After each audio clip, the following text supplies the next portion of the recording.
भूगोल से day by day questions ज़्यादा आते हैं। तो बच्चे अभी जो स्थिति है, अब सारे डेट्स भी क्लियर होने वाले हैं, एग्जाम्स भी कंटिन्यू होंगे, तो क्यों ना अपनी तैयारी को घर बैठे ही पूरे मजबूत कर ली जाए, ताकि कैसा भी क्वेश्चन हो हम देखते हैं उसे क्या करें, बना सके। क्लियर है बच्चे? तो चलिए हम क्लास को स्टार्ट करते हैं। तो बच्चे आज जो हमारा टॉपिक है, सभी बच्चे बोर्ड पे ध्यान से देखिए, मैंने बोर्ड पे ऑलरेडी लिख रखा है। बच्चे हमारा जो टॉपिक है वो क्या है? लैटिट्यूड, यानी कि अक्षांश। सभी बच्चे केयर कीजिए, अक्षांश। तो बच्चे सबसे पहले मैं आपको यह बताना चाहता हूं कि अक्षांश हम क्यों पढ़ते हैं, आखिर अक्षांश की क्या जरूरत है। और एक बात सभी बच्चे याद रखिएगा कि पूरी ज्योग्राफी में बिना इसके काम नहीं चलता। यहां से क्वेश्चन मिलना ही मिलना है, आप लिख लो बच्चे। और किसी भी लेवल का एग्जाम हो, आप क्वेश्चन बैंक चेक करो, अपने आप आपको पता चल जाएगा कि इस प्लेटफॉर्म पर आपको जो भी इंफॉर्मेशन दी जा रही है वो किस हद तक सही है। क्लियर है बच्चे? चलिए, तो सबसे पहले मैं आपको एक बात बताऊं बच्चे कि अगर मान लीजिए कि पृथ्वी पर कोई भी व्यक्ति खड़ा हो जाए, क्लियर है? तो बच्चे अगर मान लीजिए कि पृथ्वी पर कोई भी व्यक्ति अगर खड़ा हो जाए तो वो कहां खड़ा होगा बच्चे? जाहिर है किसी ना किसी स्थान पर। ठीक है, तो बच्चे याद रखिए कि आपसे यह भी क्वेश्चन पूछा जा सकता है कि पृथ्वी पर किसी भी, याद रखिए बच्चे, किसी भी स्थान का निर्धारण, पृथ्वी पर किसी भी स्थान का निर्धारण कैसे किया जाता है? क्या है बच्चे? कि पृथ्वी पर किसी भी स्थान का निर्धारण कैसे किया जाता है। क्लियर है? तो अगर आपसे यही सवाल आ जाए कि अगर आपसे पूछा जाए कि बताओ पृथ्वी पर अगर कोई स्थान है, कोई भी प्लेस है, कोई भी जगह है, तो उस स्थान का निर्धारण कैसे करेंगे? तो सिंपल बच्चे आप इसका आंसर देंगे कि पृथ्वी पर किसी भी स्थान का निर्धारण दो चीजों से की जाती है बच्चे। पहले को हम कहते हैं अक्षांश और दूसरे को क्या कहते हैं बच्चे? देशांतर। क्लियर है?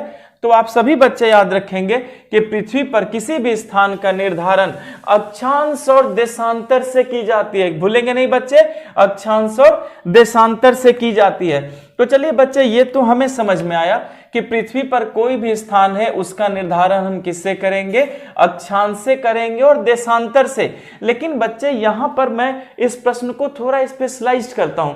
कभी कभी यहां एक बारीक सी बात पूछी जाती है, तो बच्चे कहने को ये छोटी बात है पर उसका अर्थ बहुत बड़ा हो जाता है। और अगर आप अभी से ग्रास रूट लेवल पर इन चीजों को सीखेंगे तो आगे किसी भी तरह के प्रश्न आपको परेशान नहीं करेंगे। एक बात सभी बच्चे याद रखिएगा कि यहीं से मैं आपको इंपॉर्टेंट पॉइंट जोड़ता हूं कि बच्चे अक्षांश स्थान तो बताते हैं, पर याद रखिएगा कि ये जो अक्षांश है बच्चे वो किसी भी स्थान के जलवायु को भी बताते हैं। इस बात को भूलिएगा नहीं बच्चे कि जैसे मैंने अभी आपसे क्या कहा कि पृथ्वी पर किसी भी स्थान का निर्धारण अक्षांश और देशांतर से करते हैं, ये तो सही है। लेकिन अगर और डेप्थ में जानेंगे आप तो अक्षांश ही पृथ्वी पर स्थान तो बताते हैं, पर स्थान के साथ साथ उस जगह की क्या बताते हैं बच्चे? जलवायु भी बताते हैं। क्लियर है? लेकिन अगर देशांतर से पूछा जाए कि देशांतर फिर उस समय की जगह की क्या करते हैं, तो बच्चे आप क्या बोलेंगे? समय बताते हैं। और समय के साथ साथ वहां का क्या बताते हैं बच्चे? दिनांक बताते हैं, यानी कि तारीख बताते हैं। तो आप सभी बच्चे याद रखिएगा कि पृथ्वी पर किसी भी स्थान का निर्धारण अक्षांश और देशांतर की मदद से करते हैं। और अक्षांश ही वो चीज है बच्चे जो उस जगह की जलवायु भी बताएगा, लेकिन देशांतर जो है बच्चे उस समय भी बताएगा और उस जगह का तारीख भी बताएगा, डेट भी बताएगा। पूरी बात समझ में आ गई? ठीक है, बस इस पॉइंट को अपने दिमाग में रखना बच्चे, कभी कंफ्यूजन क्रिएट नहीं होगा। तो बच्चे आप देखो, हमने अपना हेडिंग क्या दिया है? अक्षांश। इसका मतलब है हमें इसी अक्षांश को पढ़ना है जो स्थान का निर्धारण करता है। तो पहले बच्चे हम अक्षांश पढ़ेंगे और इसको जोड़कर क्या पढ़ लेंगे? देशांतर। और जैसे ये चीजें पढ़ेंगे बच्चे तो अपने आप समझ में आएगा कि पृथ्वी पर हम कैसे किसी जगह को निर्धारित करेंगे और फिर जलवायु कैसे सोचेंगे और फिर समय और तारीख कैसे सोचेंगे। याद रखिए बच्चे, सबसे पहले हम भौतिक भूगोल करेंगे। इसे बच्चे भौतिक भूगोल कहते हैं, फिजिकल ज्योग्राफी। तो जब बच्चे हम पूरी भौतिक भूगोल कर लेंगे और इसी को जोड़ेंगे प्रादेशिक भूगोल पर, रीजनल ज्योग्राफी पर, उसमें बच्चे मैं आपको विश्व के प्रत्येक देश और महादेश के बारे में जानकारियां दूंगा। इससे दोनों चीजें जब ऐड होती चली जाएंगी बच्चे, तो एक एक क्वेश्चन बनेगा और आपको कुछ भी रटने की जरूरत नहीं है। तो बच्चे इस प्लेटफॉर्म पर खुद पर विश्वास रखें और अपनी मेहनत पर विश्वास रखें, बाकी टीचर्स जो अपना काम बच्चे बेस्ट करेंगे। क्लियर है? तो चलिए सबसे पहले हम अक्षांश को पढ़ना शुरू करते हैं। तो पहले मैं ये मिटा दूं बच्चे, ये आप सीख चुके हैं। ओके बेटा, आप बीच में वीडियो, मैं बोर्ड से साइड भी हो जाता हूं, आप वीडियो पॉज करके भी सारे पॉइंट्स को बखूबी उतार सकते हैं। क्लियर है? तो चलिए बच्चे हम पढ़ना शुरू करते हैं। क्या पहले अक्षांश पढ़ना है? क्लियर है? चलिए पहले मैं ये सब मिटा दूं। ओके, तो बच्चे एक बात याद रखिए कि अक्षांश पढ़ाने से पहले मैं आपको बच्चे की तरह एक दो बात समझाता हूं। बच्चे एक बच्चे वाली भाषा सिखाना चाहता हूं। कहते हैं बच्चे कि प्रत्येक वस्तु का एक केंद्र होता है। क्या कहते हैं बच्चे? कि प्रत्येक बॉडी का, वस्तु का क्या होता है? केंद्र होता है। तो क्या पृथ्वी का भी केंद्र है? क्लियर है? तो हो सकता है कि बच्चे आपसे ये पूछा जाए कि पृथ्वी का केंद्र कहां है, तो बच्चे आप तुरंत इमेजिन करना कि ऐसे मैंने क्या किया, पृथ्वी बनाया, और ये सोचना कि इस पृथ्वी पर हम कहीं भी खड़े हो जाएं और वहां से अंदर की तरफ आना शुरू करें। तो जब हम पृथ्वी के बीचों बीच अंदर की तरफ यानी नीचे पहुंचते हैं बच्चे, तो वही क्या होता है? पृथ्वी का केंद्र होता है। तो इस बात को याद रखिएगा बच्चे कि जब भी मैं पृथ्वी का केंद्र शब्द कहूं, तुरंत आपके दिमाग में आना चाहिए कि पृथ्वी का केंद्र कहां है बच्चे? तो इस जमीन के यानी पृथ्वी के किसी भी हिस्से में खड़े होकर अगर आप गड्ढा करना शुरू करें बच्चे और अंदर बीचों बीच आएंगे, तो क्या मिलेगा? पृथ्वी का केंद्र। तो सभी बच्चे याद रखिएगा कि जब भी मैं केंद्र बोलूं तो आपका दिमाग कहां जाएगा बच्चे? पृथ्वी के भीतर बीचों बीच। क्लियर है? अच्छा, अगर बच्चे मान लीजिए फिर आपसे यह भी पूछा जाए कि चलो प्रत्येक वस्तु पर क्या होता है? एक स्थान होता है, तो क्या पृथ्वी पर भी स्थान है? यह भी तो पूछा जा सकता है बच्चे। अब इसका आंसर क्या निकलेगा कि पृथ्वी के बाहरी सतह पर। याद रखिएगा बच्चे, क्या मैंने कहा कि पृथ्वी के बाहरी सतह पर। क्लियर है? तो कहीं पर भी आप खड़े हो जाएं तो उसी जगह को हम क्या कहेंगे? स्थान कहेंगे। अगर मान लीजिए आप यहां खड़े हैं तो यह भी स्थान है, यहां खड़े हैं तो यह भी स्थान है, मतलब आप पृथ्वी के ऊपरी सतह पर कहीं भी खड़े हैं बच्चे, तो वो क्या है? एक स्थान है। तो याद रखिएगा बेटा कि जब मैं पृथ्वी का केंद्र बोलूं तो आपका दिमाग कहां जाएगा? जमीन के नीचे बीचों बीच। लेकिन मैं कोई जगह या स्थान बोलूं तो तुरंत सोचना है कि जमीन के ऊपर कहीं भी।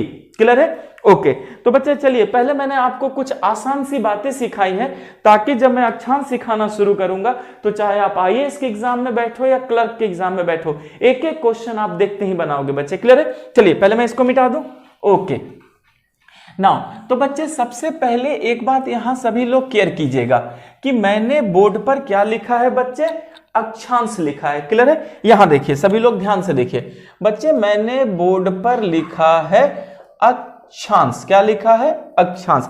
बच्चे आपने केयर किया होगा कि जब आप बुक खोलते हैं या आपको जब टीचर्स पढ़ाते हैं तो वो अक्षांश नहीं, एक्चुअल में अक्षांश रेखा बोलते हैं बच्चे। क्या बोलते हैं? अक्षांश रेखा।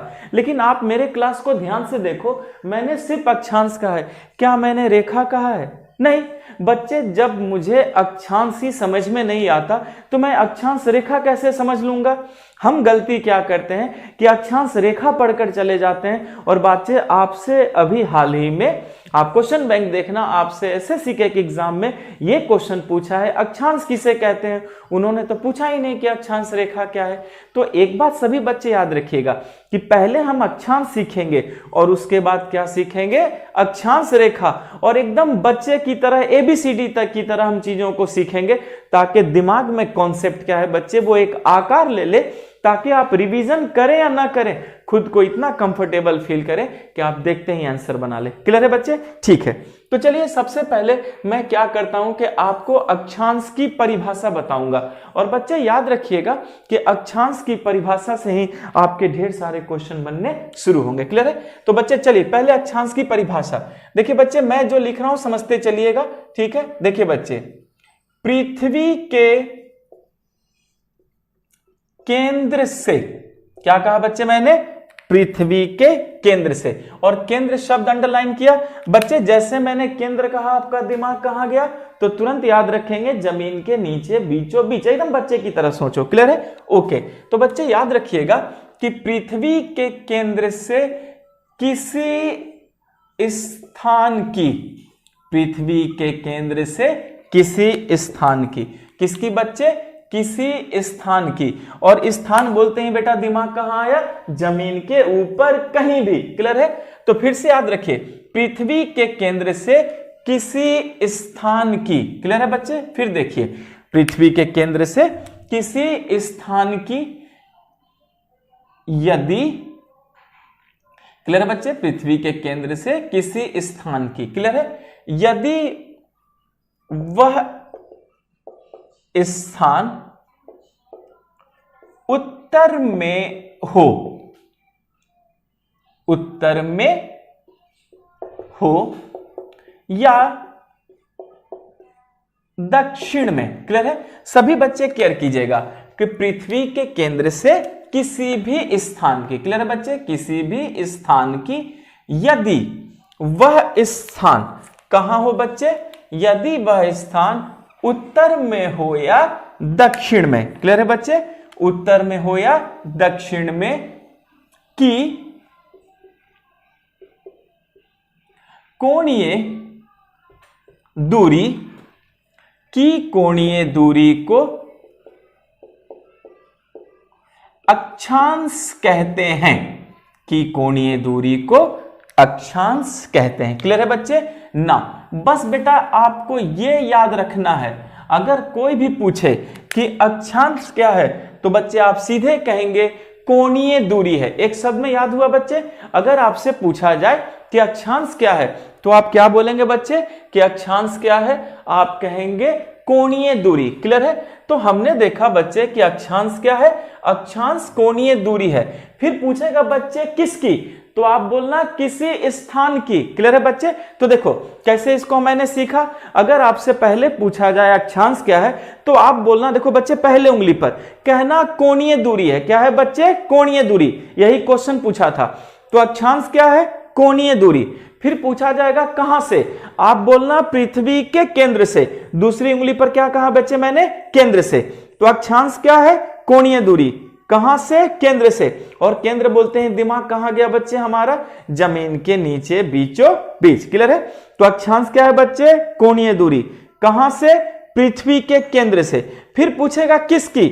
आप बोलना किसी स्थान की, किसी स्थान की। तो अक्षांश क्या है बच्चे? कोणीय दूरी, केंद्र से किसी स्थान की। और स्थान बोलते ही बच्चे हमारा दिमाग कहां गया? जमीन के ऊपर। और स्थान कहां पर बच्चे? तो क्या बोलना? उत्तर में या दक्षिण में। उत्तर में या दक्षिण में। क्लियर है बच्चे? अब यहां देखो बोर्ड पर अक्षांश क्या है? कोणीय दूरी। ठीक है? कहां से? केंद्र से। किसकी? किसी भी स्थान की। और स्थान कहां है बच्चे? उत्तर में हो या दक्षिण में। बस बच्चे ये 5 शब्द आप याद रखना। कोणीय दूरी है, केंद्र से किसी स्थान की, और स्थान कहां पर बच्चे? उत्तर में हो या दक्षिण में। उसे ही क्या कहते हैं? अक्षांश कहते हैं। क्लियर है बच्चे? अब देखो 5 शब्द में तेजी से याद करते हैं। कोणीय दूरी, केंद्र से किसी जगह की, उत्तर दक्षिण। बच्चे देखो कोणीय दूरी, केंद्र, जगह, उत्तर दक्षिण। लो 4 शब्द बना देता हूं। कोणीय दूरी, केंद्र, उत्तर दक्षिण। बच्चे जगह ऊपर ही तो होगा, बस दिमाग में ऐसे रखना कोणीय दूरी केंद्र से उत्तर दक्षिण की। क्लियर है? चलिए, तो बच्चे हमने सबसे पहले अक्षांश को तुरंत ट्रिक से याद किया कि अक्षांश कोणीय दूरी है किसी स्थान की बच्चे, और स्थान कहां पर है? चाहे उत्तर में हो या दक्षिण में। तो बच्चे एक बात सभी लोग केयर करना कि ठीक है कोणीय दूरी है, तो बच्चे हम कोण को किस में मापते हैं? डिग्री में। तो अगर आपसे पूछा जाए कि अक्षांश को किस में मापा जाएगा तो क्या कहेंगे बच्चे? आप कहेंगे इसे डिग्री में मापते हैं। किस में मापते हैं बच्चे? इसे डिग्री में मापते हैं। तो सभी बच्चे याद रखिएगा कि हमने अक्षांश को किस में मापा बच्चे? इसे डिग्री में मापते हैं। और डिग्री को हिंदी में क्या कहते हैं? अंश कहते हैं। यहां तक समझ में आया? तो चलिए बच्चे, जो मैंने आपको बोर्ड पर लिखा है अब मैं उसको परफॉर्म करता हूं ग्राफिंग के थ्रू, ताकि आप लैंग्वेज पढ़े या ना पढ़े बच्चे, हो सकता है आप भूल जाएं, लेकिन अगर ग्राफ में चीजों को देखेंगे तो वो चीज आपको क्या रह जाएगी बच्चे, याद रह जाएगी। क्लियर है? तो सभी पहले बोर्ड पर ध्यान से देख लीजिए बच्चे जो मैंने लिखा है। अब मैं ग्राफिंग करता हूं और सीखिए। तो बच्चे देखिए, सबसे पहले मैंने क्या किया कि एक गोल क्या किया बच्चे, पृथ्वी बना लिया। क्लियर है? मैंने आपको पिछली क्लास में पृथ्वी का आकार सिखा दिया था बच्चे, वो अंडरस्टूड है, वो आपको याद रखना है बेटा, बार बार उसको नहीं लपेटना है या रटना है, बस कोई भी पृथ्वी कहे तुरंत याद आना, ऊपर नीचे दबी बीच में उभरी। क्लियर है बच्चे? ओके। अच्छा, अब देखो बच्चे, ये मैंने बना दिया पृथ्वी के बीचों बीच क्या है बच्चे, उसका केंद्र। देखो क्लियर है बच्चे, ये केंद्र हो गया। ठीक है, अब यहां सभी लोग ध्यान दीजिएगा कि पृथ्वी के बीचों बीच क्या है, उसका केंद्र है। और बच्चे अगर मैं आपको इसको 3D में शो करूं तो आपको इस तरह कुछ नजर आएगा। ठीक है, तो बच्चे याद रखना कि ऐसे गोल है और बीचों बीच क्या है, केंद्र है। क्लियर है? ऐसे दिख गया बच्चे? चलिए अब मैं इस इम्पोज को मिटा दूं क्योंकि आप सीख चुके हैं। ठीक, अच्छा, अब बच्चे इस दिशा को क्या कहते हैं, नॉर्थ, और इस दिशा को क्या कहते हैं, साउथ। अब मैंने क्या कहा था बच्चे कि कोई स्थान होगा, और स्थान कहां पर है, या तो उत्तर या तो दक्षिण। तो लो बच्चे, मुझे भी फर्क नहीं पड़ता, या तो उत्तर या तो दक्षिण। इसका मतलब है जो बात उत्तर में है बच्चे, वही बात क्या है, दक्षिण में। इसका मतलब हमें कोई फर्क नहीं पड़ता कि जो ऊपर है वही नीचे है। तो बच्चे जो ऊपर है वही नीचे है, इसका मतलब है पूरी पृथ्वी के लिए एक ही बात है। आपको ये नहीं रटना कि ऊपर कुछ है और नीचे कुछ है। यानी बच्चे जो कॉन्सेप्ट दूंगा वो पूरी पृथ्वी के लिए यूनिवर्सल है, आपको थोड़ा भी कंफ्यूज नहीं होना है। क्लियर है? तो चलिए बच्चे, मैं इस स्थान की कोणीय दूरी बनाता हूं। बच्चे ऐसे ही खींचते हैं ना, तो देखिए केंद्र से कोणीय दूरी, यानी मैं जमीन के नीचे से जमीन के ऊपर आया, और जैसे कोणीय दूरी बनाए तो बच्चे क्या गणित की तरह एक इमेजिनरी बेस बनेगा। यहां देखो बच्चे, ध्यान से, बन गया बच्चे गणित की तरह इमेजिनरी बेस। तो बेटा यहां पर जो एंगल है वही तो इसकी कोणीय दूरी है, और अगर कोणीय दूरी है इसका मतलब वही क्या है, उसका अक्षांश है। तो बच्चे जरा मुझे सोच समझ के बताना कि क्या इस कोणीय दूरी को मैं 90 डिग्री कह सकता हूं। देखो तो बच्चे, नहीं कह सकता, क्योंकि 90 डिग्री के लिए जगह को सीधा होना होगा। इसका मतलब ये बात क्या है बच्चे, गलत है। क्लियर है? ठीक, तो चलिए ये तो आपने सीख लिया। अगर बच्चे मान लीजिए सपोज कि मैं इस स्थान का डिग्री जो है अगर 45 डिग्री कहूं तो क्या मानेंगे बच्चे? लगभग मानेंगे। देख रहे हैं जगह अगर ऐसे ऐसे करेंगे तब तो 90 होगा, और बीचों बीच जा रहा है तो ठीक है। तो चलो बच्चे मान लेते हैं कि इस जगह का अक्षांश क्या है, 45 डिग्री। इस जगह का लैटिट्यूड क्या है बच्चे, 45 डिग्री। लेकिन बच्चे एक बात बताना कि क्या पृथ्वी पर सिर्फ वही एक जगह है या पृथ्वी पर और भी जगह है? तो बच्चे क्या आंसर आता है कि पृथ्वी पर और भी तो जगह है। इसका मतलब है कि अगर कोई भी व्यक्ति पृथ्वी पर कहीं भी खड़े हो जाए बच्चे, तो वो सब जगह ही तो है। क्लियर है? तो देखिए बच्चे, ये मैंने पृथ्वी पर और भी जगह बना दी है। अब मैं क्या करता हूं, इनका भी एंगल बनाता हूं। तो बच्चे ये देखो, हो सकता है 40, 30, 20, 10, लेकिन अगर इस स्थान को मैंने लिया तो एंगल क्या होगा बच्चे? अब जरा सभी लोग ध्यान से देखना कि अगर मैंने इस स्थान को लिया तो फिर एंगल क्या होगा। तो बच्चे क्या लगता है, कितना होगा, 0 डिग्री। तो हमने देखा कि अब उस स्थान का एंगल क्या हो गया बच्चे, 0 डिग्री हो गया। क्योंकि कहते हैं ना बेटा कि जब लंब आधार में मिल जाए तो एंगल क्या हो जाता है, 0 डिग्री। तो हमने पता चला कि इसका एंगल क्या है, 0 डिग्री, इसकी कोणीय दूरी क्या है, 0 डिग्री, और इसका अक्षांश क्या है बच्चे, 0 डिग्री। अगर बच्चे मान लीजिए पृथ्वी पर ये सब भी जगह होते, जरा ध्यान से देखो, ये सब भी तो जगह होते, तो बच्चे अगर मान लीजिए कि अगर ये सब भी पृथ्वी पर जगह होते और मैं इनमें से किसी भी जगह का अगर आपसे अक्षांश पूछता, कोणीय दूरी पूछता, तो आप क्या बताते बच्चे? सपोज मान लीजिए मैं इसका पूछता तो क्या बोलते? जाहिर है 0 डिग्री बोलते बच्चे। ठीक, और मान लीजिए इधर से भी अगर मैं किसी का भी पूछता तो क्या बोलते? 0 डिग्री। तो क्या मैं कहूं बच्चे कि यहां भी जो भी स्थान है सबका एंगल 0 है, क्योंकि कोणीय दूरी सेंटर से है बच्चे, और सेंटर क्या है, फिक्स है। तो जब सेंटर अपनी जगह फिक्स है तो आप कहीं भी लेकर चले जाओ एंगल 0 ही तो होगा। तो सभी बच्चे कंफ्यूज मत होना कि जब सेंटर फिक्स है तो एंगल फिक्स है, और एंगल फिक्स है तो कोणीय दूरी फिक्स है, और कोणीय दूरी फिक्स है तो बच्चे अक्षांश भी क्या है, फिक्स है। कोई कंफ्यूजन नहीं। तो हमने देखा बच्चे कि यहां जो भी स्थान है सबका एंगल क्या हो गया, 0 डिग्री। अब जरा मुझे बताना बच्चे कि मैं बोर्ड पर क्या कर रहा हूं, सभी लोग ध्यान से देखना। तो बच्चे आपने केयर किया कि मैंने एक जैसे अक्षांशों को मिला दिया। इसका मतलब है बच्चे कि मैंने बोर्ड पर क्या किया कि समान अक्षांशों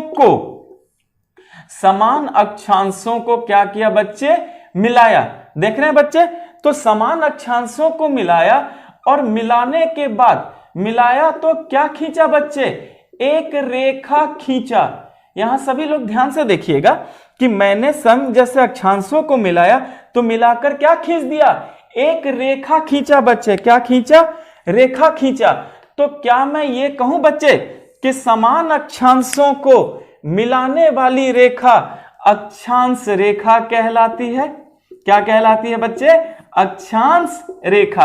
अब समझ में आया बेटा कि अगर कोई आपसे पूछे कि अक्षांश क्या है तो बोलना कोणीय दूरी, और अगर अक्षांश रेखा पूछे तो क्या बोलेंगे कि समान अक्षांशों को मिलाने वाली रेखा क्या है बच्चे, अक्षांश रेखा। और याद रखेंगे कि बेटा ये रेखा क्या होती है, काल्पनिक होती है, क्योंकि इसे कौन बनाते हैं, हम बनाते हैं। तो सभी बच्चे एकदम क्लियर रखना कि समान अक्षांशों को मिलाने वाली काल्पनिक रेखाएं क्या कहलाती है, अक्षांश रेखा।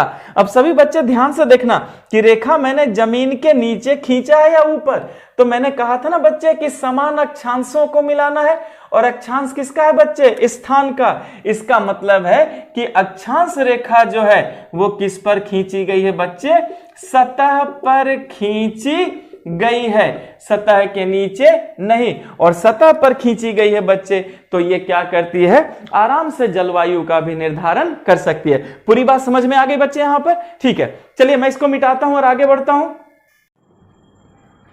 चलिए यहां तक सीख गए बच्चे। तो हमें याद रखना है अक्षांश और अक्षांश रेखा में अंतर, क्लियर है ना। अब बच्चे देखो, जो ग्राफ मैंने बनाया वही ग्राफ आपको सारी चीजों को सिखाएगा, और जितने भी सवाल आए हुए हैं हमें सारे सवालों को अभी क्लास में क्या करना है बच्चे, सॉल्व करना है। पूरी बात समझ में आ गई, किसी को कुछ नहीं रटना, जो बोल रहा हूं बस उसके सुनते चलिए, क्लियर है। तो बच्चे चलिए पहले मैं उस ग्राफ को बना दूं जो ग्राफ मैंने अभी आपको सिखाया था। यहां पर सभी बच्चे ध्यान से देखिए, क्लियर है।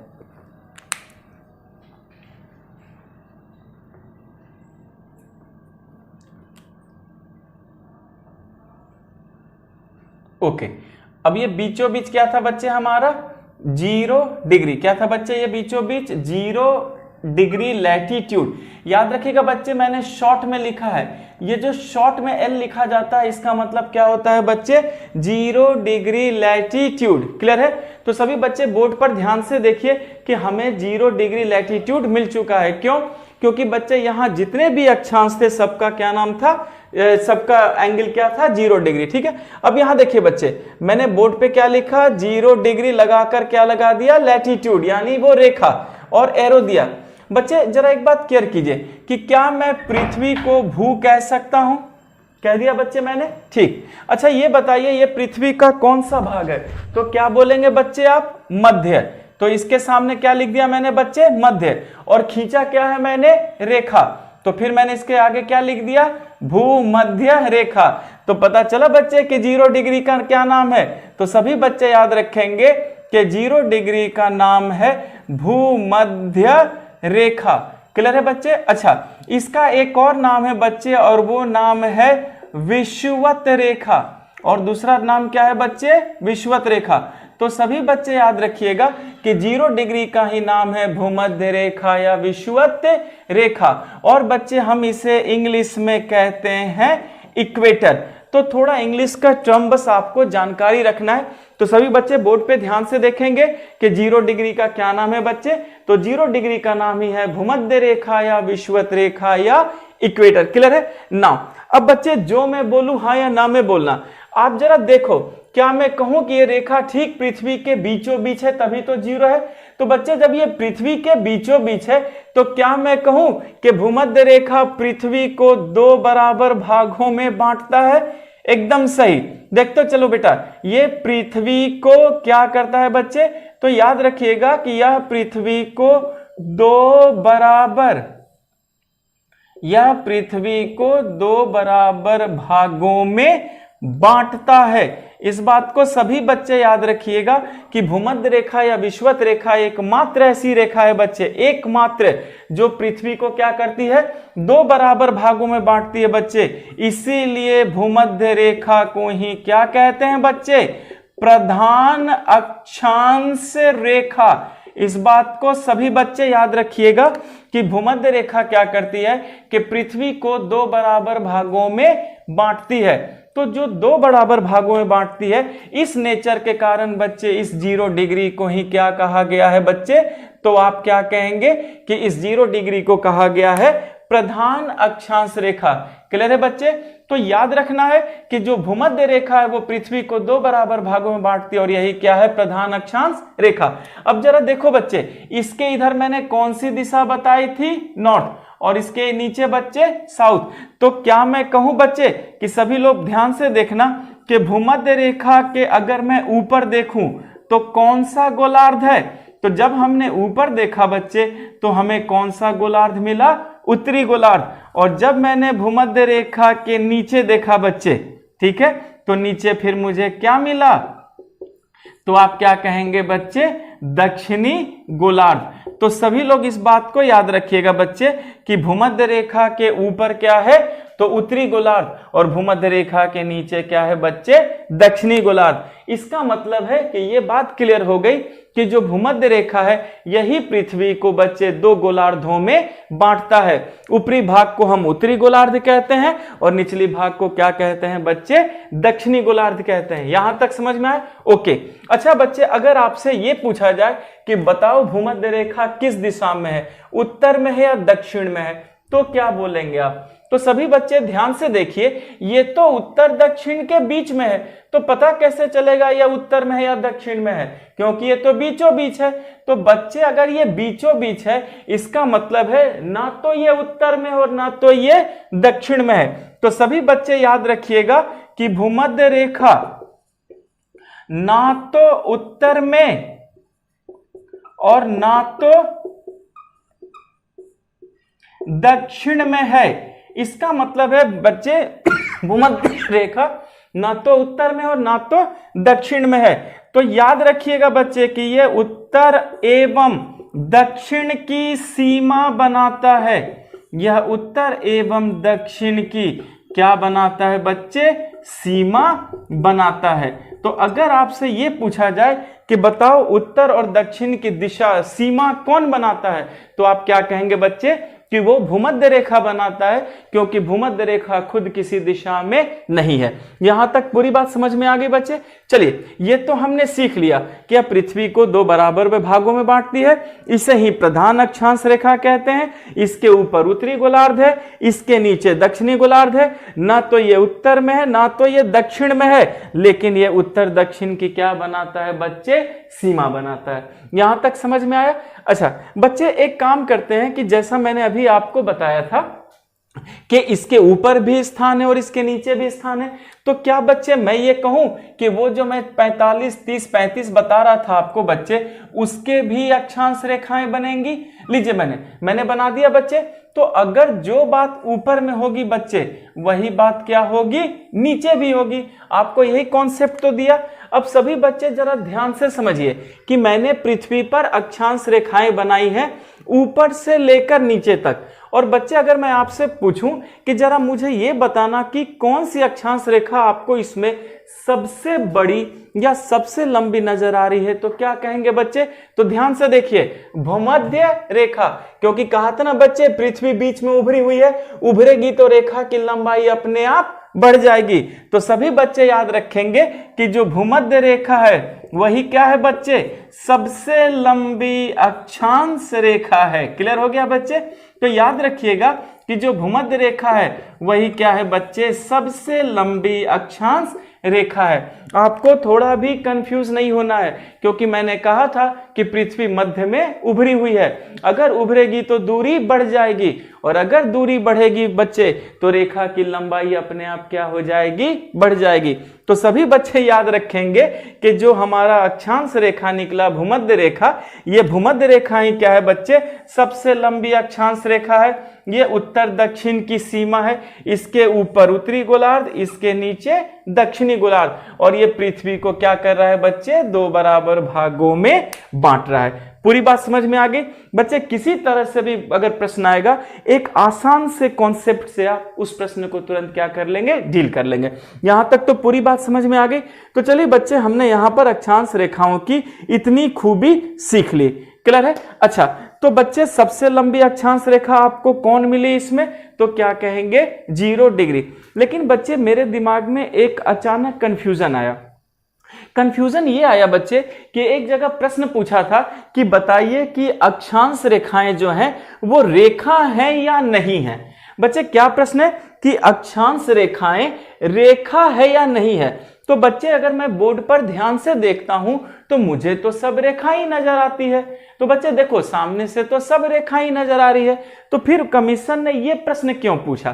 तो बच्चे एक बात जरा मुझे बताना कि जैसे मैंने आपको क्या कहा था कि पृथ्वी बीच में उभरी हुई है, तो बच्चे जरा यहां ध्यान से देखिए, मैं एक 3D इमेज बना देता हूं। क्लियर है? ये देखिए बच्चे, अगर पृथ्वी बीच में उभरी हुई है तो इस तरह से नजर आएगी, आपको ऐसे गोल नजर आएगी। तो बच्चे अगर मान लीजिए इस गोल पर मैं कोई रेखा खींचूंगा, चलिए कल्पना करते हैं बच्चे कि ये क्या है, एक रेखा खींच रहा हूं, और ये जब रेखा खींचूंगा तो रेखा तो यहां से पीछे घूम जाएगी और पीछे से आकर फिर यहां मिल जाएगी। तो रेखा किस में बदल जाएगी बच्चे, सर्कल में बदल जाएगी। और मैंने कहा था ना कि पृथ्वी पूरा पश्चिम की परिधि रखती है। तो बच्चे जब आप परिधि पर कोई रेखा खींचेंगे तो रेखा के दोनों छोर आपस में आकर मिल जाएगी और रेखा क्या बन जाएगी, सर्कल बन जाएगी, वृत्त बन जाएगी। तो सभी बच्चे याद रखिए कि जितनी भी अक्षांश रेखाएं आपको नजर आ रही हैं, ये एक्चुअल में क्या है बच्चे, रेखाएं नहीं है। तो अब यहां याद रखना है बच्चे आप लोगों को कि सभी अक्षांश रेखाएं पूर्ण वृत्त होती हैं। आ गया बच्चे समझ में? याद रखना है कि सभी अक्षांश रेखाएं, यानी पृथ्वी पर जितनी भी अक्षांश रेखाएं हैं बच्चे, वो सब की सब क्या होती हैं, पूर्ण वृत्त होती हैं। क्योंकि बच्चे याद रखिए, परिधि पर किनारा नहीं होता, और अगर परिधि पर रेखा खींचेंगे तो रेखा के सारे छोर आपस में आकर मिलते जाएंगे बच्चे, और रेखा क्या बन जाएगी, सर्कल बन जाएगी। तो इस बात को सभी बच्चे याद रखिएगा कि जितनी भी अक्षांश रेखाएं हैं सभी क्या हैं बच्चे, पूर्ण वृत्त हैं। यहां तक पूरी बात समझ में आ गई बच्चे? ठीक है, चलिए अब यहां पर हमने मुख्य मुख्य खूबियां सीख ली। लेकिन बच्चे यहां पर मेरे दिमाग में 2-3 प्रश्न आ रहे हैं। चलिए पहले उन 2-3 प्रश्नों को हम सॉल्व करते हैं। तो जैसा मैंने आपको बताया था बच्चे कि जो सबसे बड़ा अक्षांश है वो बच्चे क्या मैंने आपको बताया था, तो जो सबसे बड़ा अक्षांश मैंने आपको बताया था बच्चे 0 डिग्री है। तो जरा सोचिए बच्चे कि अगर सबसे बड़ा अक्षांश होगा तो क्या सबसे छोटा नहीं होगा बच्चे, वो भी तो होगा। तो याद रखिएगा बच्चे कि अगर सबसे बड़ा अक्षांश है तो हमें सबसे छोटा भी जानना है। क्लियर? अगर सबसे छोटा होगा बच्चे तो क्या उसकी वैल्यू नहीं होगी, उसकी वैल्यू भी होगी। तो एक तो सबसे छोटा जानो, फिर उसकी वैल्यू जानो बच्चे, और जब छोटा और बड़ा होगा तो क्या ये नहीं होगा कि टोटल अक्षांश कितने हैं ये बताओ। इसका मतलब हमारे पास 3 प्रश्न है। पहला प्रश्न है कि सबसे छोटा अक्षांश क्या है, दूसरा प्रश्न उसकी वैल्यू क्या है, मान क्या है, और उसके बाद जो मेरा अगला प्रश्न है बच्चे, वो अगला प्रश्न ये है कि अगर छोटा बड़ा है तो फिर टोटल कितने हैं ये बताइए। क्लियर है बच्चे? तो अब हमें इस चीज को पता करना है कि सबसे बड़ा छोटा कौन है, उसकी वैल्यू कितनी है, और फिर टोटल कितने हैं। पूरी बात समझ में आ गई? तो मैं इसे मिटाऊं बच्चे? क्लियर है? चलिए सभी लोग बोर्ड पर ध्यान से देखिए, अब मैं इसको मिटा रहा हूं। ओके, और बच्चे याद रखिएगा हम इसी ग्राफ से सारा आंसर निकालेंगे, किसी को कुछ भी नहीं रखना मेरी क्लास में। क्लियर है? मिटाऊं मैं बच्चे? आप वीडियो पॉज करके भी सारे पॉइंट ले सकते हैं, स्क्रीनशॉट भी ले सकते हैं। ओके,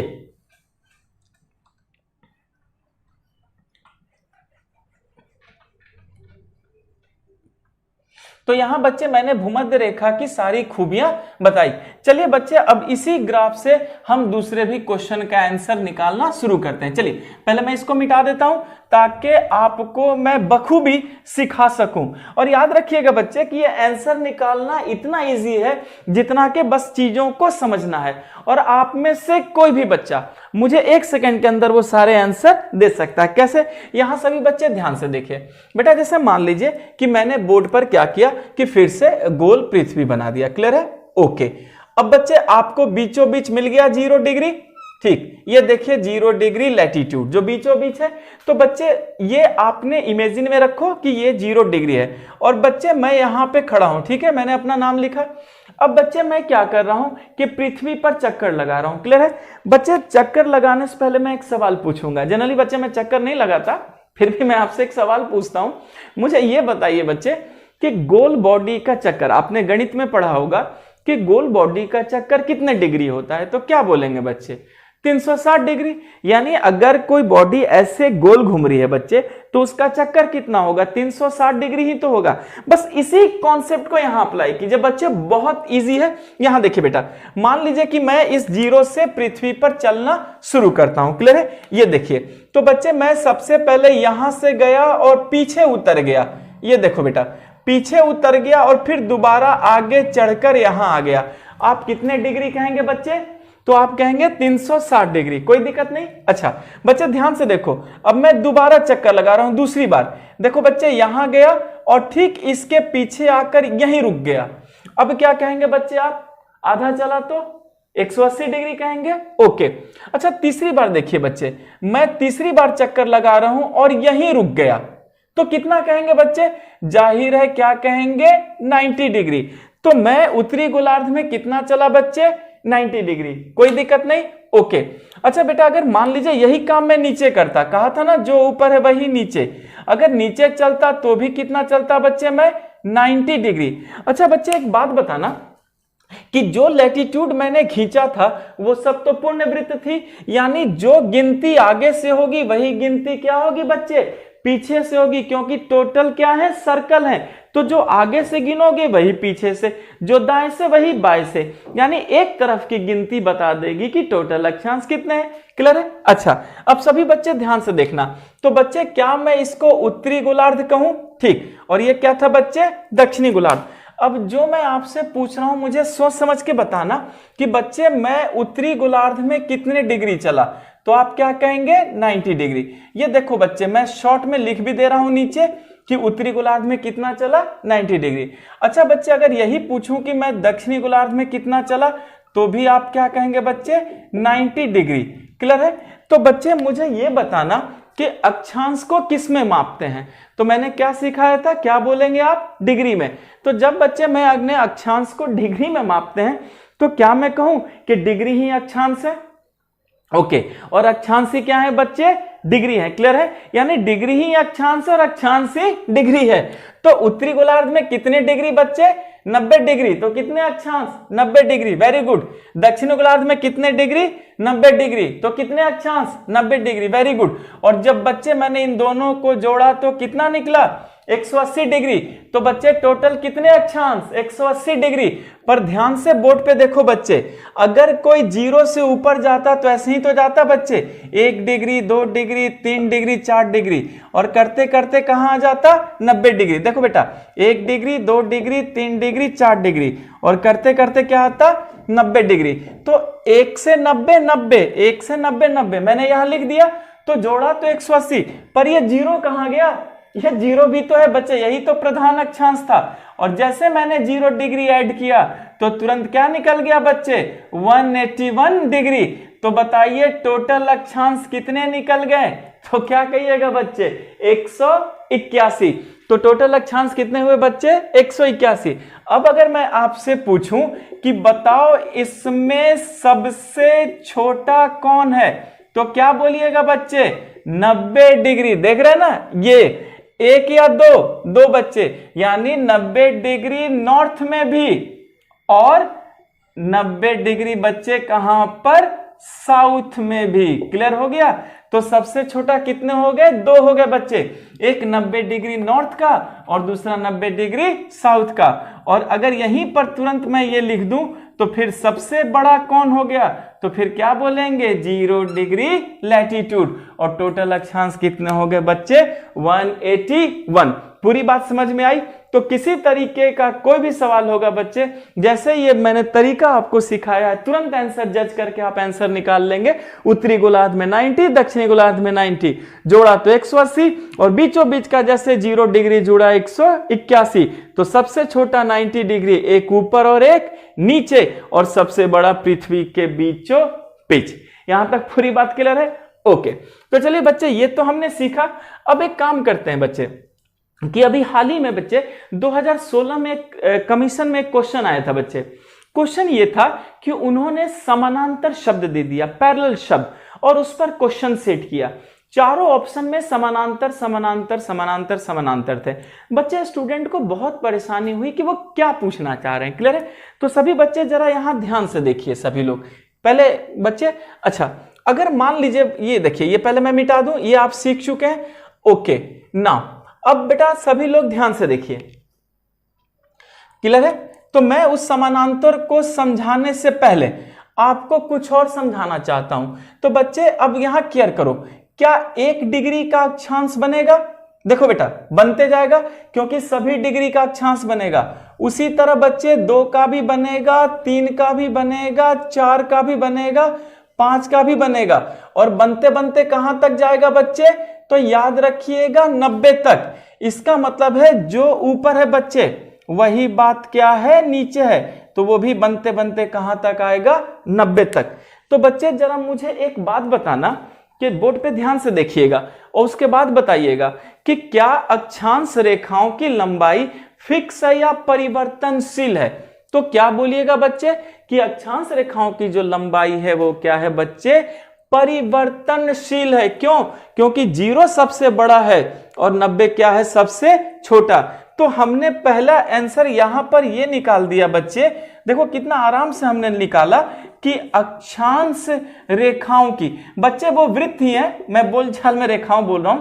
तो याद रखना है सभी बच्चे को कि अक्षांश रेखाओं की जो लंबाई है वो क्या है बच्चे? परिवर्तनशील है। क्लियर है यहां पर? तो सभी बच्चे इस बात को नहीं भूलेंगे कि जो अक्षांश रेखाओं की लंबाई है वो कैसी है बच्चे? तो अक्षांश रेखाओं की लंबाई परिवर्तनशील है। यहां तक पूरी बात समझ में आ गई? ठीक। अच्छा अब बच्चे ध्यान से देखो, अगर विषुवत रेखा से भूमध्य रेखा से मैं ऊपर की तरफ या नीचे की तरफ जाऊं तो मुझे बताना कि अक्षांश रेखाओं की लंबाई बढ़ेगी या सिकुड़ेगी। तो बच्चे मैं बोर्ड पे ध्यान से देख रहा हूं कि जैसे जैसे मैं ऊपर की ओर जा रहा हूं, देखो पृथ्वी का आकार सिकुड़ता जा रहा है, तो अक्षांश रेखाओं की लंबाई भी क्या होगी बच्चे? सिकुड़ती जाएगी। तो सभी लोग याद रखिएगा कि भूमध्य रेखा से ऊपर जाओ या भूमध्य रेखा से नीचे आओ तो अक्षांश रेखाओं की लंबाई क्या होगी बच्चे? घटती जाएगी, सिकुड़ती जाएगी। यहां तक क्लियर है बच्चे? पहले मैं बोर्ड पे मिटाऊं इसे। ओके